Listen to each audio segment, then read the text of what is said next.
Surprise everyone and welcome to a new episode of Surprise Guest with Pia Arcangel, kung saan ang bawat usapan ay isang malaking sorpresa.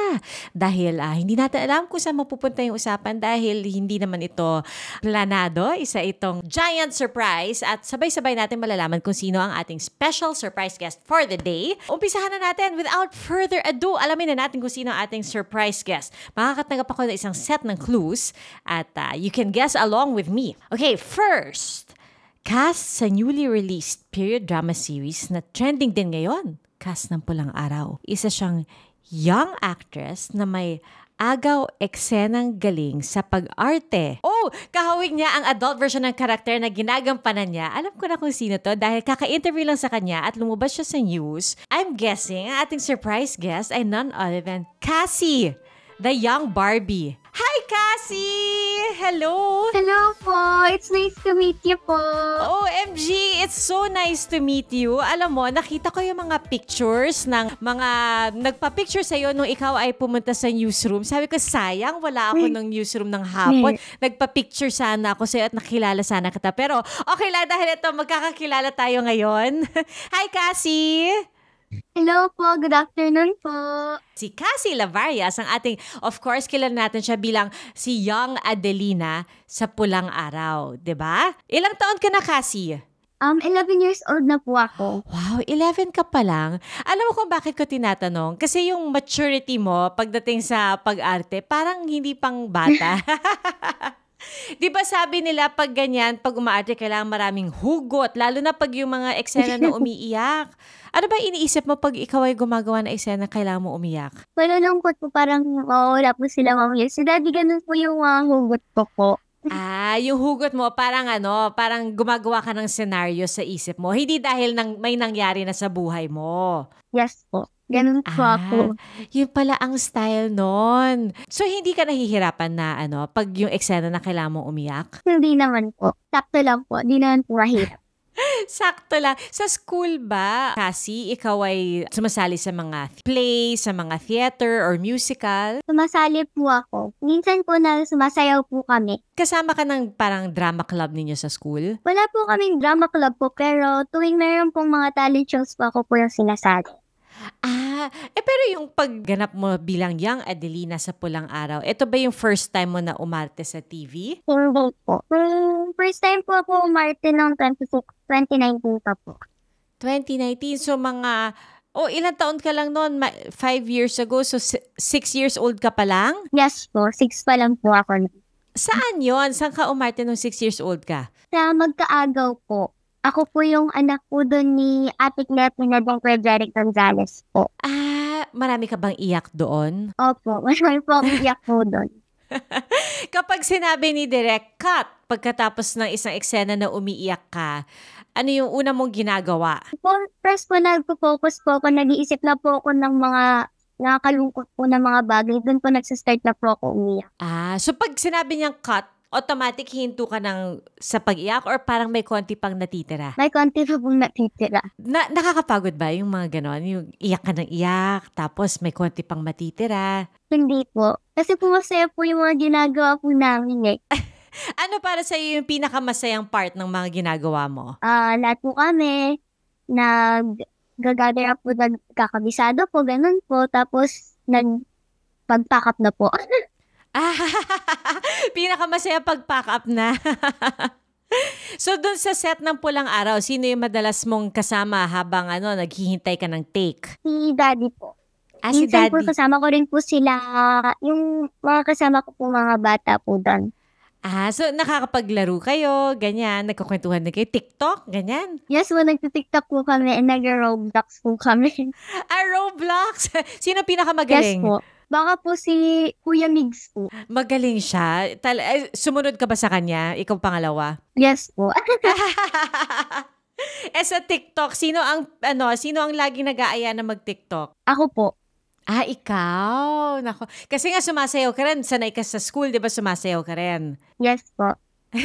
O kwento mo naman sa amin, Cassie, yung pagiging young Adelina mo. Kasi syempre, yung role na to, hindi naman basta-basta lang. Kasi yung, first of all, yung Pulang Araw is a historical drama. So marami siyang history na kaakibat. Tapos kailangan naiintindihan mo yung konteksto ng role na ginagampanan mo. So ano yung mga paghahandang ginawa mo para rito? Nag-aral ka ba? Nagbasa ka ng mga history books para mas maintindihan mo? Yes po, nagbabasa po ako minsan po. Kasi dati po sumali po ako sa quiz bee po. Tapos ay nabasa po ako mga parts po doon. Tungkol sa panahon Sa na... World War II po. Opo. Okay. So, kumbaga, parang meron ka ng mga naiintindihan, may ideya ka na kung ano yung setting nung show. Nung nalaman mo na ikaw yung gaganap na Young Adelina, ano yung reaction mo nun? Siyempre po, excited po ako nun and overwhelmed po and super grateful kasi po nasama po ako sa isang maganda pong show. Nung nalaman mo na ikaw yung batang Barbie Forteza, nag-iba ba yung pakiramdam? Lalo kinabahan ka ba? Hindi naman po, na-excited lang po ako ng sobra po. Sobra po ako na-excite. Dati ka na bang sinasabihan na kamukha mo si Ate Barbie? Yes po. Talaga? Opo, sinasabi po nila, kawin si Barbie. Kamukha mo po si Barbie, ate. Ginaganon po nila ako. Okay. Pero idol mo na ba noon pa si Ate Barbie? Yes po, kasi ang ganda po ni Ate Barbie. O, diba? Tapos sasabihan ka na magkamukha kayo. Syempre, nakakakilig yun, diba? Yes po, sobrang talikod po. Ganun. Kailan mo unang nakilala si Ate Barbie? Anong tawag mo sa kanya? Ate Barbie nga ba ang tawag mo sa kanya? Ate Barbie po. Kailan mo siya unang nakilala? Nailala ko po siya nung nasa meant to be po siya. Ang galing niya po. Tapos naipagsabay po siya sa mga artista po. Ang dami pong actors po. Doon sabi ko, nakakakilig. Pinindot ko. Kinilig po ako ng sobra. Kasi ang dami pong love scenes po doon. Ang cute nga nung kwento na yun, di ba? Doon niya nakilala si Kuya Jack, di ba? Tama ba ako? Doon niya nakilala. Opo. Parang doon niya nakilala. Sa personal, kailan mo unang nakilala si Ate Barbie sa personal? Maging sino ka man po, doon ko po siya nakita po sa personal. Nagkausap na kayo nun? Yes po. Pero puntahan ko po siya sa tent po. Teka, pero doon sa maging sino ka man, yung Barbie na ba ang role mo doon? Yes po. Ako po yung young Barbie Forteza rin po doon. So, pangalawang young Barbie mo na ito. Yes po. Binibigyan ka ba niya ng tips? Yes, kasi sinasabi niya po, galingan mo pa ha, ginaganon-ganon niya po ako. Ito po si Ate Barbie. Oh, yan, sweet naman, Siyempre, nung nakita mo siya sa personal, di ba ang puti-puti ni Ate Barbie, tas ang kinis-kinis niya. Na-starstruck ka ba? Yes po, kasi sobrang ganda niya po. Like, di po ako nakapagsalita po. Sabi ko, napangiti na lang po ako ng sobrang-sobra. Abot tenga na po yung ngiti ko po noon. Di ba si Ate Barbie, kilala siya na isang very bibo siya sa personal. Ikaw rin ba? Bibong-bibo ka sa personal? Yes po, nagiging bibo rin po ako. Like, Yan lang ang ebidensya kailangan natin. Ang makita kang sumasayaw sa camera, kahit walang music, alam na namin, bibo ka na. Very young Barbie talaga. Pero kasi ngayon na ikaw ay gumaganap na. Kasi sabi mo na matagal ka nang gumaganap ng iba't ibang role, 'di ba? Sa industriyang ito. Pero would you say ito na yung biggest role mo? Kasi syempre ang laki ng project, ang laki ng show. Tapos yung role mo, very essential, the young Adelina. Nararamdaman mo ba kung gaano ka-espesyal ang role na ito? Yes po, kasi ang dami ko pong natutunan po dito. Natutunan ko po mag-tap dance. Natutunan ko po magsalita po ng malalim po na Tagalog. Kaya, importante po itong show po na ito. Kaya, proud po ako na lahat po na pinaghirapan po namin na panood po yan. Doon sa tap dance, nahihirapan ka ba doon? Sakto lang po. Nadudulas po ako minsan. Kasi 'di ba kailangan may takong yung sapatos kahit paano may takong 'yon. Hindi ka pa sanay magtakong. Medyo mahirap naman po pero nagawa naman po. Gaano kadalas yung training niyo ng tap dance? Hindi naman araw-araw. Hindi naman po. Sino kasabay mo sa tap dance training mo? Si Tatay Epi po tsaka po si Ate Chesta po. Sabay kayo. Okay. So na-enjoy mo 'yon? Yes po, kasi ang galing po ni Tatay Epi po. So, magaling po siya mag-tap dance po. Parang natural po siya. Na-mesmerize na lang po ako. Pero doon lang din yan natutunan? I think no po kasi alam niya na po agad eh. Ang bilis niya na po magawa po na kahit po mabilis po yung steps na gagawa niya po agad. And ako po parang sakto-sakto lang. Doon po ako nag-first tap dancing. Doon sa tap dancing. Napaka-cute naman ito. Meron bang mga parts ng character ni Adelina na kapareho sa tunay na Cassie? Opo, marami po kami similarities po ni Adelina. First of all, makulit po kaming dalawa. Makapaglaban pa. Tapos, cute. O yun, obvious na yun. Hindi na dapat tinatanong, no? Actually, cute na cute talaga. Pero sinasabi nila, actually, ito naalala ko, lumabas pa sa news na parang may konting kilig na rin dun sa young Adelina at yung young David Licauco. Nakita mo yun? Na nilabas nila sa balita? Yes po. Yes, nakita ko po yun. Anong reaction mo nung narinig mo yun? Pero, kinilig rin po ako. Tapos, sasaya po. O kasi ibig sabihin nun, parang successful kayo sa pagganap sa role nyo, di ba? Yes po. Okay. Nagawa po namin. Kasi ngayon ba, pumapasok ka pa sa school na face-to-face? Yes po, face-to-face po ako. Kakauwi ko lang po kanina.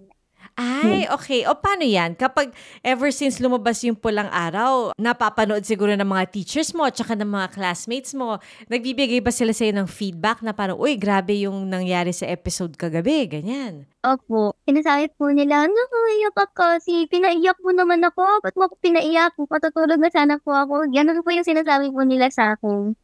Pati teachers? Masaya po ako. Yes po. Kasama po dun po mga teachers po.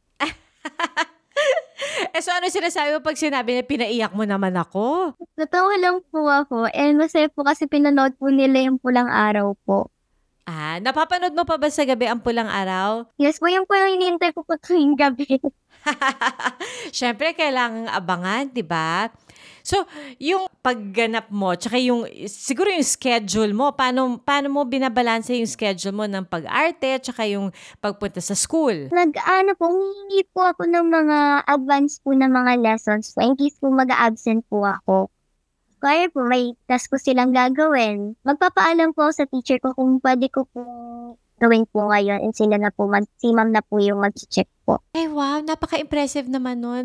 Hindi baliktad, no? Yung iba kasi mag-absent, tapos pagpasok, tsaka nila hihingin yung hindi nila nagawa na trabaho or na assignment. Minsan po, ganun po ako. So yung teachers mo, very understanding naman sila. Yes po, sobrang bait din po nila po sa akin.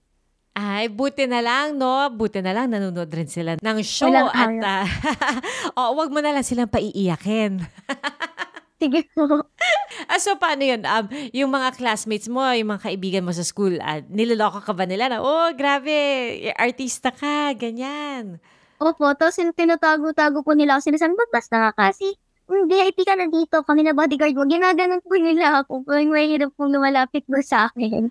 Kasi pati yung mga estudyante, yung mga nasa ibang grade, lalapit sa'yo. Opo. Tapos nagpapapicture sila? Yes po. Pero may teacher po dapat pong kasama kasi bawal po magdala po ng cellphone yung mga students po.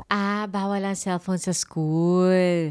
So, pag wala kang taping, Cassie, ano yung mga masayang gawain para sa'yo kapag wala kang taping? Di ka siguro naglalaro sa kalsada, no? Uso pa ba yung naglalaro sa kalsada? Hindi na po kasi ang dami na pong mga kotse po, baka mabangga po. Ay, oo nga. Tama. So, anong ginagawa mo kapag wala kang taping? Nakikipaglaro po sa mga kapatid ko po tsaka sa aso ko po. Naglalaro po kami dito na habol-habolan po. Nako, ilan ang kapatid mo? 2 po. Isa pong boy tsaka girl po. Tapos ikaw ba ay panganay? Ako po yung panganay po. Yung second po boy, 7 years old po siya. Yung third naman po 5 years old po girl po. Nanonood ba sila ng Pulang Araw? Opo, nanonood po sila. Yun din po hinintay po nila tuwing gabi. Yung mga kapatid mo ba, gusto rin nilang maging artista? Interesting topics and insightful conversations with one of the country's veteran and most award-winning journalists, Howie Severino. The Howie Severino Podcast was hailed as one of Spotify's best new podcasts and has consistently been one of the top Philippine podcasts since its launch. The Howie Severino Podcast. New episode streams every Thursday on major streaming platforms. Ilan ang kapatid mo? 2 po. Isa pong boy tsaka girl po.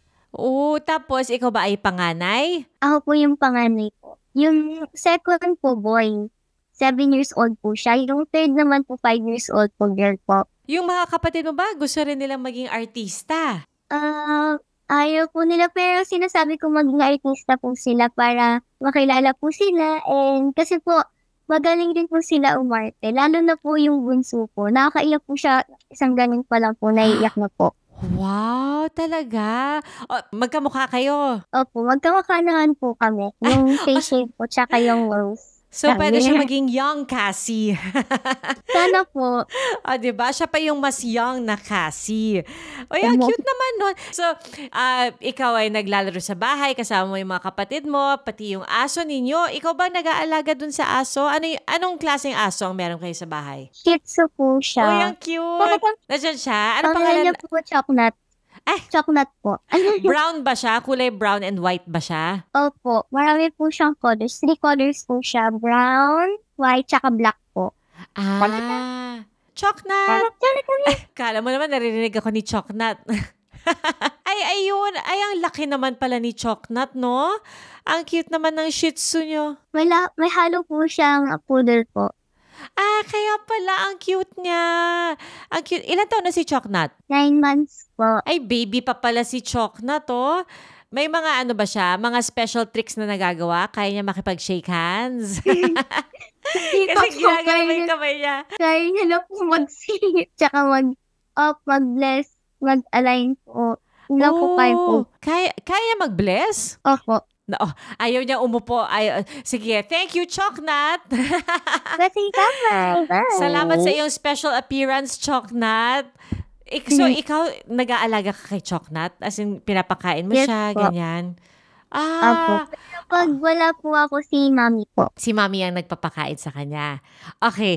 So kanina sabi mo na magaling umarte yung kapatid mong bunso na pwede rin siyang maging artista.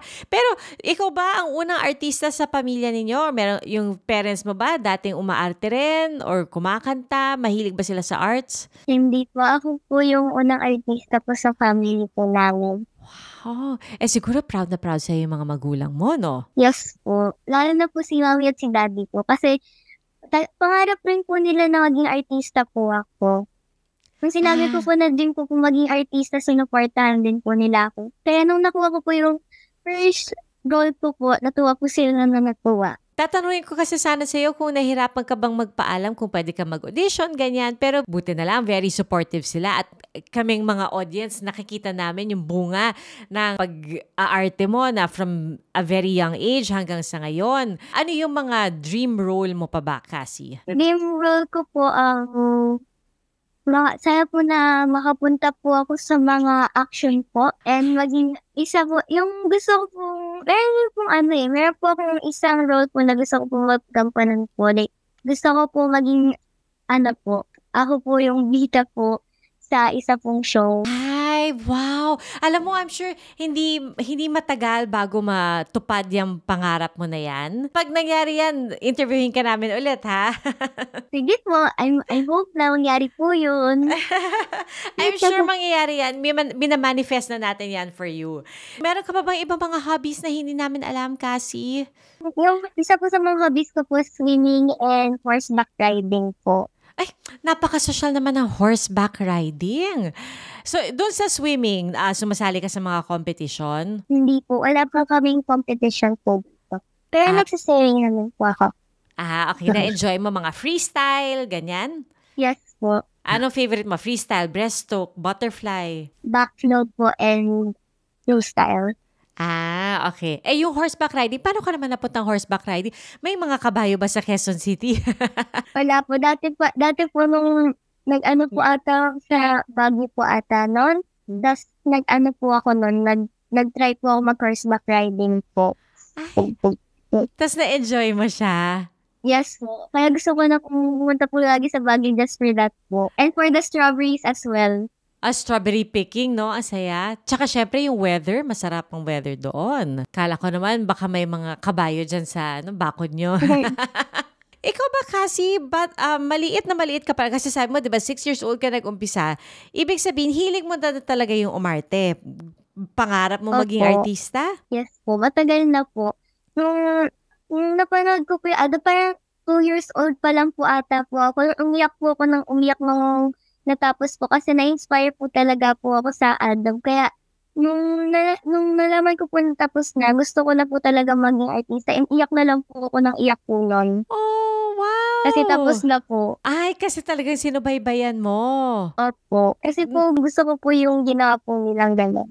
Wow, di siguro nung nakilala mo si Kuya Alden, tuwang-tuwa ka. Huwag mo kinilig po. Dito mo ba siya unang nakilala sa Pulang Araw? Yes po, sa Pulang Araw po. Kaya masaya-masaya po ako kasi na-meet ko po yung isa po sa mga idol ko. Kwento mo naman sa amin yung unang pagkakakilala ninyo ni Kuya Alden. Kasi hindi naman kayo pwede magka-eksena kasi ikaw si Young Adelina. Tapos, Ang Abilina po. oo, siya yung older character. So, saan kayo nagkita? Nakita ko po siya like naglalakad po din. Pumunta po kami sa tent and then na-starstruck na lang po ako. Nag-ask po ako for a picture and yun lang po nasabi ko. Nag-smile po ako sa picture. Tapos, nahiya na lang po kasi napaka-pogi po ni Kuya Alden tsaka napaka-bait siya po. Actually, sobrang bait ni Kuya Alden, di ba? Yes po. Oo, tsaka very accommodating siya. Humingi ka ba sa kanya ng tips sa pag-arte? Hindi na po kasi po kinilig na po tumakbo na lang po ako sa tiyan. Ang cute mo naman, Cassie. Ngayon, na-meet mo na si Kuya Alden. Gusto mo ba na maka-eksena rin siya? Kasi nga, dito, hindi naman kayo pwede magka-eksena. Yes po, gusto ko po siya maka-eksena po nun. Nung nakita ko po siya, gusto ko po siya maka-eksena. Sabi ko, Lord, please, bigyan niyo po ako ng project with Kuya Alden. Sana maka-eksena ko naman po siya. Yan po yung sinabi ko po sa utak ko. Wow! So, hindi mo pa nakatrabaho or naka-eksena si Kuya Alden, pati si Ate Barbie, kasi ikaw nga ang young Barbie.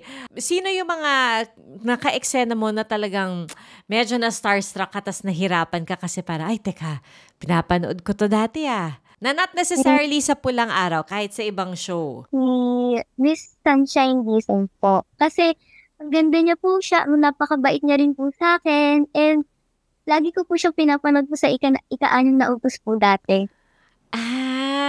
Wow. So talagang very big fan ka rin talaga kasi ng mga serye. Kaya alam mo na yung Yes kung paano dapat pinoproject ng isang emotion, di ba? Yes po. Naalala mo pa ba yung first taping day mo ever? Kasi 6 years old ka pa lang Yes nun po. Naalala mo pa? Sino Yes ka-eksena mo nun? Si Kuya Jeric Gonzalez po. Yun po yung unang sequence po na inano po namin. Saan kayo nag-taping? Sa Manila? Sa Bulacan po. Sa Bulacan. 6 years old ba? Nagbabasa ka na ba ng 6 years old? Or binabasa pa sa'yo yung lines mo ng 6 years old? Nung 6 years old po ako, kaya ako na po magbasa. So, ako na po yung nagpabasa po. Hindi ka ba nahirapan mag-memorize? Hindi naman po. Pero, pag mayroon po ako nakalimutan, sinasabi ko po kay Mommy and Daddy para po maturuan po nila ulit po ako. Sino madalas sumasama sa'yo sa taping? Si Daddy po. Si Daddy ang taga-maneho, taga-dala sa'yo, taga-hatid, taga-sundo, taga-hintay. Opo. So, pag in-between takes ba, tinutulungan ka rin ni Daddy sa lines mo? Yes po. Tsaka, tinutulungan niyo po ako mas umiyak po ng ng mas marami pa pong lumuha. Paano niya tinuturo yon? Parang nagbababay po siya sa akin. Sabi niya, ay kasi kahit kung ganin po, naiyak na po ako. Ay, wow! Baka si Daddy, pwede rin maging artista. Pwede nga po. Kinukumbinsi mo ba si Daddy na maging artista? Yes po. Sabi ko, sige mag-artista ka na para meron naman ako, parang di lang ako yung artist dito. Ano sabi ni ko Daddy? po si Daddy. Ano sabi niya? Sabi niya, ayoko, ikaw na lang yung artista dito na ginanon niyo po ako. Pag pa-practice kayo ng lines, di syempre babasahin ni Daddy yung lines ng ibang character. Pag binabasa ba niya with feelings? Yes po, with feelings po. Ako, pwede nang maging artista talaga si Daddy. Sabi mo kay Sinayin Daddy. ko po sa kanya. Oo, abangan na namin yan. Pag nangyari na yung gusto mo, di ba? Na gusto mo, di ba, action, tapos ikaw yung bida sa action movie, Yes. pwede siya maging stuntman doon. Sabihin ko po yung kay Daddy. Matutuwa po. Plinano na natin yung career ng Daddy mo, no? Kasi, meron ka bang mabibigay na payo sa mga bata na gustong maging artista tulad mo na maliit pa lang sila gusto na rin nila maging artista? Do not give up your dream and just follow your dreams. If you want to be an actress, just go through it. You can do anything. Yan po.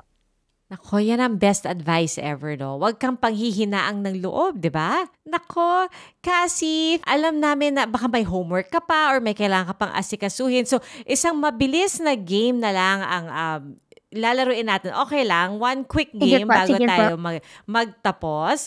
Babasahin ko yung yung mechanics ng game na to. Ay, ang title nito, Mata-Mata Acting. Gets mo na? Yes po. Gets mo na kung anong gagawin dito. So, kailangan mo lang to act out these famous movie lines, pero dahil magaling ka sa mata-mata acting, sabihin mo ang mga ito with your eyes only. So, mas dramatic, mas maganda. Ayan. Lapit tayo ng konti sa camera para talagang kitang-kita natin ang mga mata. Okay. Ito, sabihin mo to. Cute mo kasi. You are nothing but a second-rate, trying hard, copycat. Okay, go. You're nothing but a second-rate, trying hard, copycat. Oh, wow. Grabe kasi ang galing, ha? Yung mata tsaka yung kilay. Uy, ang galing. Ay, grabe. Nabilib ako doon. Alam mo ba yung line na to?